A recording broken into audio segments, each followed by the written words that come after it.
G'day, Starlo here.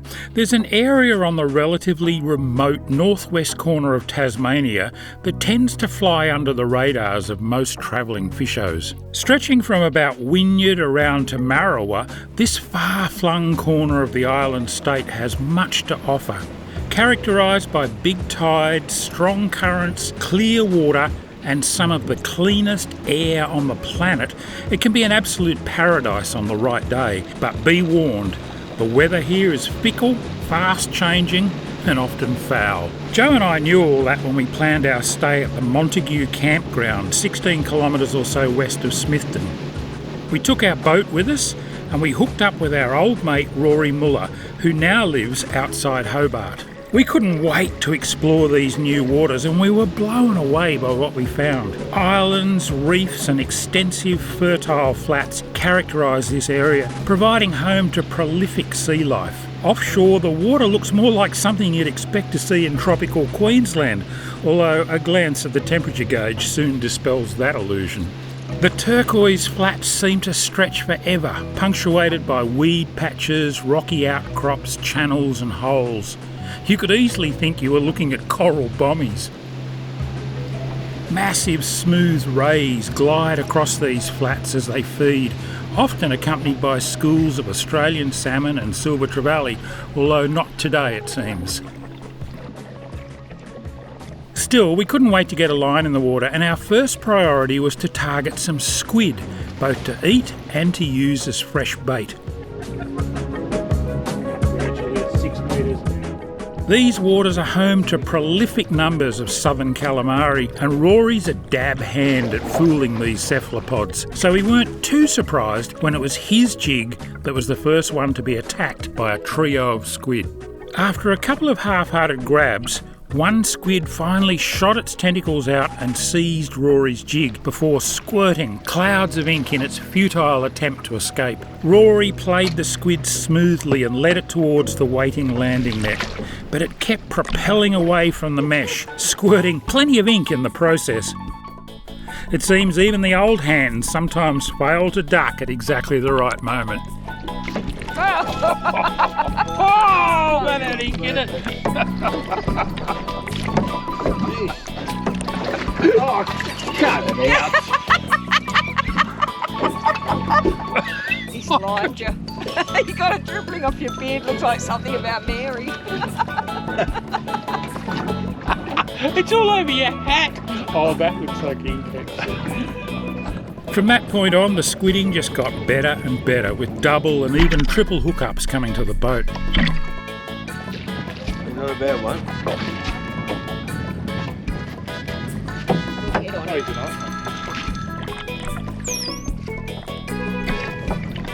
Nice.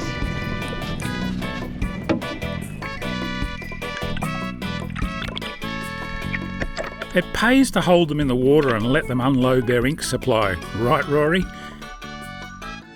Oh, look at this fellow looking at chasing me. What's that? What is it? It's an octopus. No, it's a bloody gurnard. We buggered it. It's a gurnard.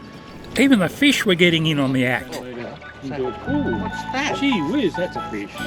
That's a fish. It's not too uncommon for a fish to grab at a squid jig, but hooking and landing one is pretty rare. Amazing.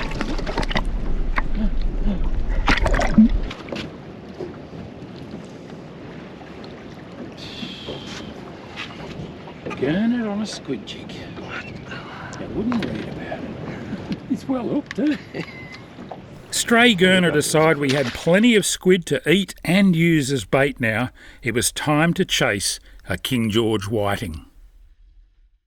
To chase the King George whiting that this region's become so famous for in recent years, we looked for the right kind of seabed in anything from about 2 to 6 or 7 metres of water. You'll catch them over bare sand, but we did much better closer to weed and rubble patches, particularly on smaller sandy areas and strips between the vegetation, especially if they were scoured by a strong tidal flow. We'd anchor up to hang back over these prime spots and then cast our baits towards the edges where the sand met the weed. Best rigs are relatively simple, running sinkers or paternosters, and strips of fresh squid rigged on long shank number 4 to number 2 hooks were deadly baits. Usually it didn't take too long. That's a decent one. They just come from nowhere, don't they? Yep.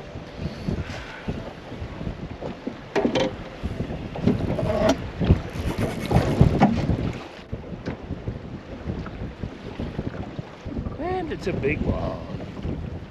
Yeah, it's nice fish.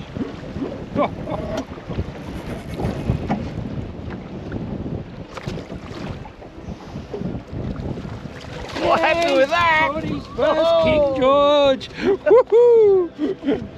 You friggin' beauty. This was Rory's very first King George whiting, and it'd be a bit of an understatement to say that he was wrapped. Oh, it's a cracker. Turn around and show me on this one as well. Oh, getting you from every angle. Well, happy with that. Jeez, that's a nice fish. I got him.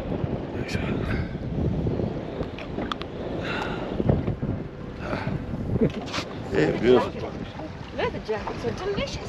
Of course, they weren't all whiting. Nice one too. It's a Yeah. cracker. How good is that though? What a stunning critter. Ooh, the colour is amazing. But there were plenty of King George on tap too. Where'd they go? Well, I thought you'd give it up. No, they don't. They're such a great fighting fish on light tackle, especially in this shallow water. Wait till you get a big one. It's big enough for me.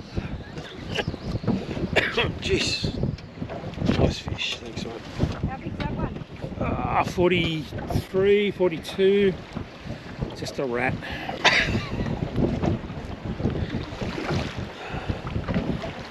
That was pretty close, wasn't it? It was actually, yeah. Cheers.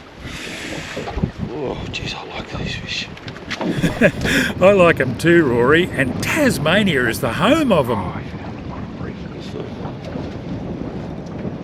Seriously, it's an amazing fishery, and with a 5 fish per day per angler bag limit and a 35 centimetre minimum legal length, it's a resource in great hands. Fish like this one are only average in many spots along the north coast of Tasmania, and I reckon it'll only get better and better too, especially if people keep doing the right thing and taking only what they need and can immediately use. It's already the envy of other King George whiting states. Now, for all you Victorians watching this, that's a 43 centimetre King George whiting, and I'm putting it back. Yep, you can afford to let go 43 centimetre fish when they're coming thick and fast. That's right, I might do it. But Joe was up next. Here's a bucket fish. yeah. That's 2 for Joe. Yeah, he's a nice fish.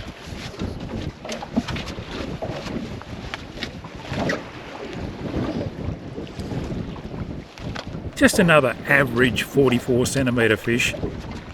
But then Rory hooked the sort of whiting that we'd been really hoping for.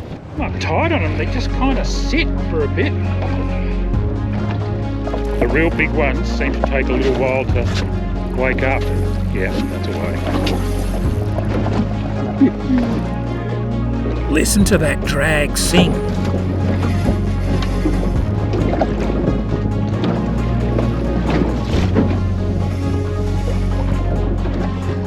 This might be a 50.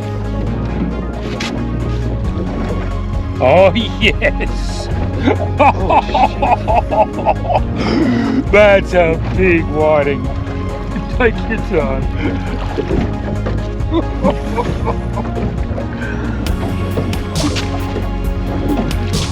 That's our best.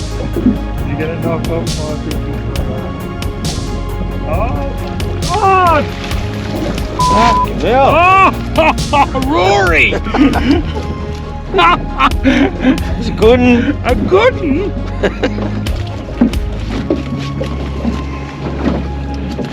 Pick him up and drop him over the surf. Oh, I want to get a length on that. Don't lose him. These things are so strong and hard to handle. Well, you put us on the spot. There you go. Oh, I'm running out of measure. Wow, that's a good whiting. Well done, mate. Thank you. From that point, they just kept coming. Ooh, that's one. It was certainly the best whiting bite that I'd ever been a part of. It is! Hooray! He's a keeper, He's a isn't he? nice one, yeah. Yeah.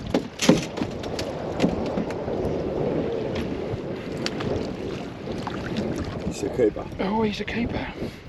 Every encounter with the bigger fish was especially memorable. Oh, that's a good That one. That's a proper is one. a proper one.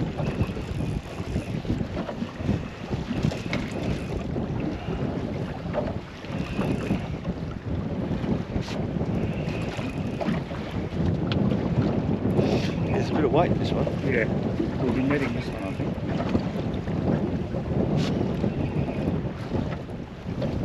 He's a long way from done yet. I'd save a bit, but yeah.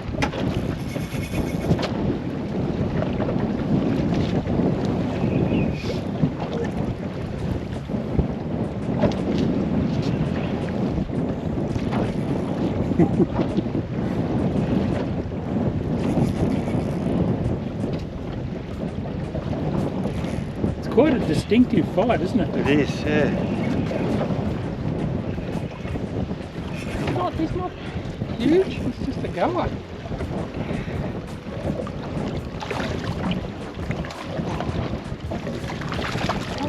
Oh, thanks, mate. Shit. He's not very different from any other bugs, is he?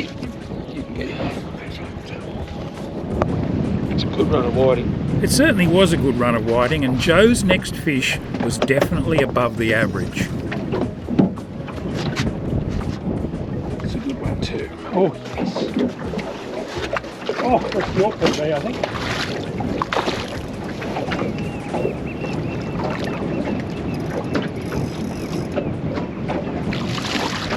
Yes, Yes. thank you.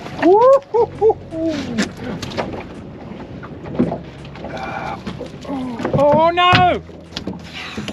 Oop, oop. I pointed him over the other side.